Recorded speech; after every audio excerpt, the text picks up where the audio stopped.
Assalomu alaykum hurmatli talabalar. Budjet menejment fanining 4-mavzusi bo'yicha to'xtalib o'tamiz bugun.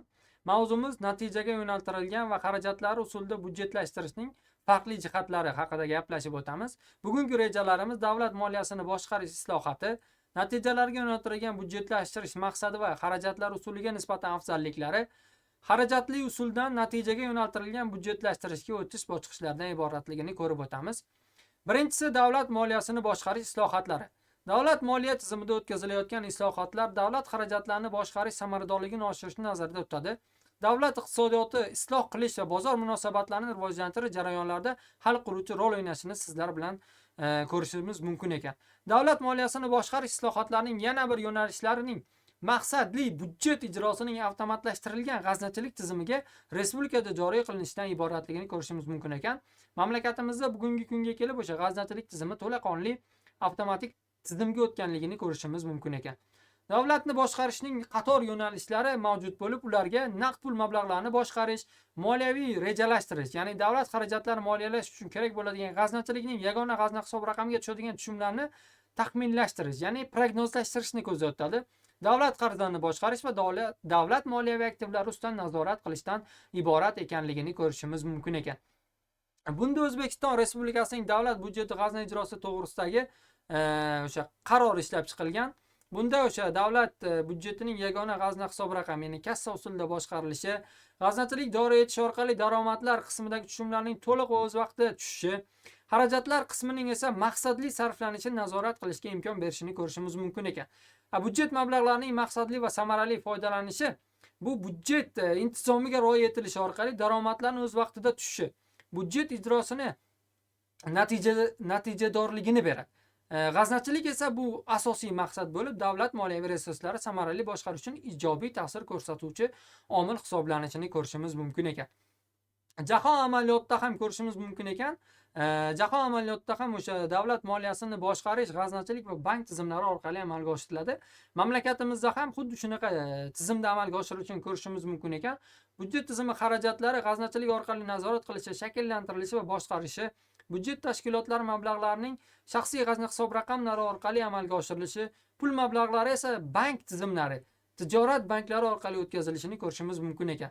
Bunda o'sha umuman moliya, iqtisodiyot va moliya vazirligining yagona g'azna hisob raqamiga tushadigan pul mablag'lari orqali shakllangan mablag'lar orqali amalga oshirilishini ko'rib borishimiz mumkin ekan.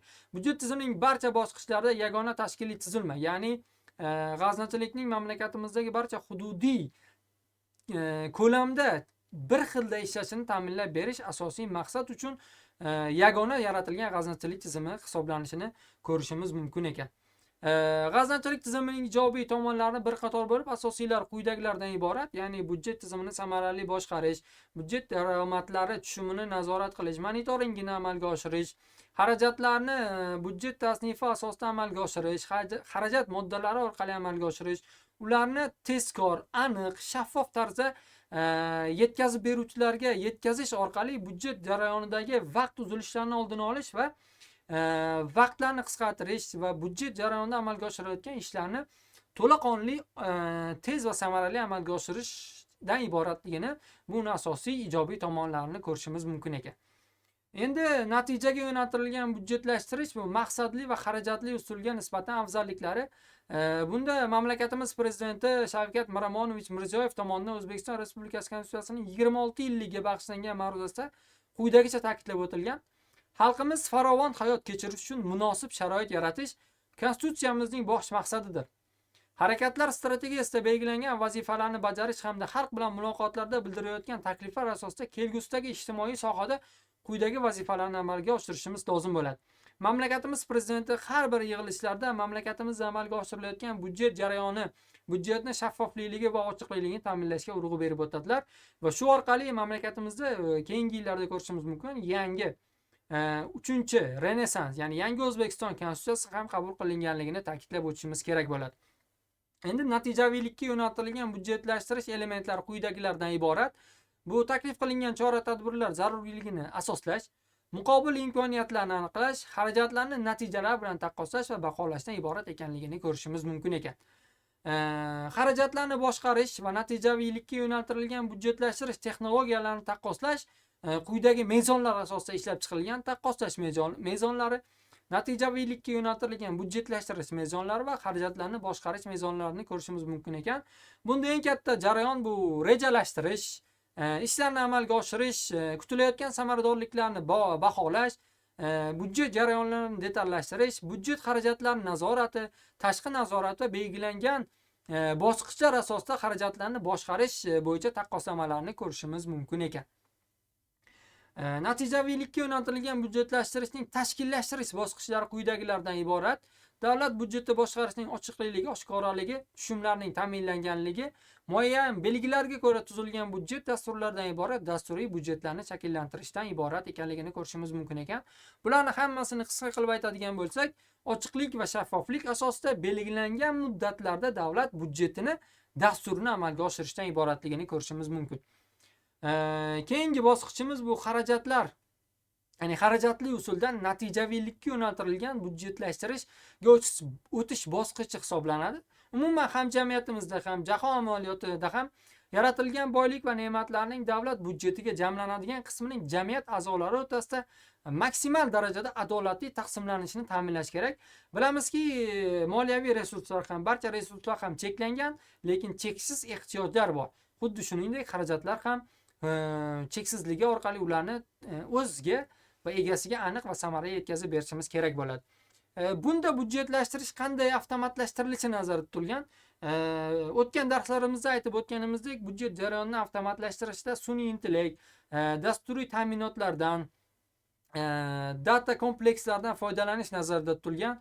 Ularni aniq bir maqsadlarda bosqichlarni ishlab chiqish, loyihalarni shakllantirish, avtomatik jarayonlarni ishlab chiqish, belgilangan o'sha budjet tashkilotlari, korporatsiyalar, korxonalar bilan muammolarni hal qilish, ishchi guruhlarni shakllantirish, kadrlarni shakllantirish, kerak bo'ladigan mablag'lar va vaqtlarni va reja jadval asosida amalga oshirilishini ko'rishimiz mumkin ekan. Bular barchasi avtomatlashtirish bosqichlarini o'z ichiga olishini ko'rishimiz mumkin ekan va bu amalga oshirishimiz kerak bo'lgan yo'l xaritasi ishlab chiqilgan. Bu 6 ta bosqichdan iborat. Bu budjet tizimini loyihalashtirish, budjet tartibotlarni rejalashtirish, xodimlarni o'qitish, tizimni sinash, avtomatlashtirish va jarayonni qo'llab-quvvatlash bosqichlarini o'z ichiga olishini ko'rishimiz mumkin ekan.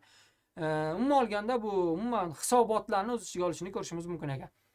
Budjet siyosatining ham asosiy vazifalarini ko'rib o'tishimiz mumkin. Bunda davlat budjetining barqaror daromadlar bazasini mustahkamlash, har bitta davlatda bo'lganidek mamlakatimizda ham barqaror daromadlar bazasini shakllantirish, fiskal strategiyani ishlab chiqish, ilmiy texnikaviy taraqqiyot jadallashuv jarayonidagi texnik jihatdan ham, bazaviy jihatdan ham, mablag' jihatdan ham, kadrlar jihatdan ham budjet siyosatini muvofiqlashtirish va samarali amalga oshirish bosqichlarini shakllantirish bu asosiy vazifalar hisoblanishini ko'rishimiz mumkin ekan. Endi budjet siyosati bu budjet strategiyasi va budjet taktikasidan iborat. Bu jahon amaliyotida ham ko'rib chiqilgan, mamlakatimizda ham budjet strategiyasi va budjet taktikalari to'laqonli ishlab chiqilgan deyishimiz mumkin. Budjet strategiyasi ijtimoiy iqtisodiy strategiyani belgilab bergan, uzoq istiqbolga mo'ljallangan yirik masshtabdagi vazifalarni qamrab oluvchi strategiya hisoblanadi. Bunda o'sha mamlakatimizda amalga oshiriladigan umummilliy tamoyillar ishlab chiqilishi va uzoq muddatga mo'ljallangan istiqbolli rejalar ko'zda tutilganligini ko'rishimiz mumkin ekan. Bu budjet strategiyasi orqali amalga oshirilishi belgilab o'tilgan. Endi budjet taktikasi strategiyani amalga oshirish uchun belgilab berilgan vazifalar va aniq va konkret sharoitlardagi moliya budjet munosabatlarini tashkil etish usullari orqali amalga oshirilishini ko'rishimiz mumkin ekan. Bu budjet taktikasi orqali budjet daromadlari va xarajatlarni qanday tartibda shakllantirish va amalga oshirilishi belgilab berishini ko'rishimiz mumkin ekan. Budjet siyosati bosqichlarini biz birinchi mavzumizda ham ko'rib o'tganmiz. Bu ham o'sha bosqichlarni o'z ichiga olishini ko'rishimiz mumkin ekan. Birinchisi bu fiskal bosqich, ya'ni umuman budjet qonunchiligining yaratilishidan balandlashtirishgacha bo'lgan bosqichni o'z ichiga olishi. Fiskal siyosat va uni amalga oshirish bosqichlari, diskretsion bosqich va nodiskretsion bosqichlarni o'z ichiga olishi. Bunda soliq yuklarini kamaytirish va sof soliq tushumlarini ko'paytirish nazarda tutilganligini ko'rishimiz mumkin. Noinflyatsion bosqich, ya'ni inflyatsiya yukini kamaytirish, inflyatsiya darajasini pasaytirish orqali mamlakatimizdagi o'sishni oshirish iboratligini ko'rishimiz mumkin ekan. Davlat moliyasini boshqarish tizimini isloh qilish bosqichlari ham o'z ichiga oladi. Bu davlatni barqaror o'sishini ta'minlash bosqichlari va o'rta muddatli budjet loyihasini ishlab chiqish bosqichi hisoblanadi. E'tiboringiz uchun rahmat. Sizlarga yetkazmoqchi bo'lgan ma'lumotlarimiz quyidagi shulardan iborat edi.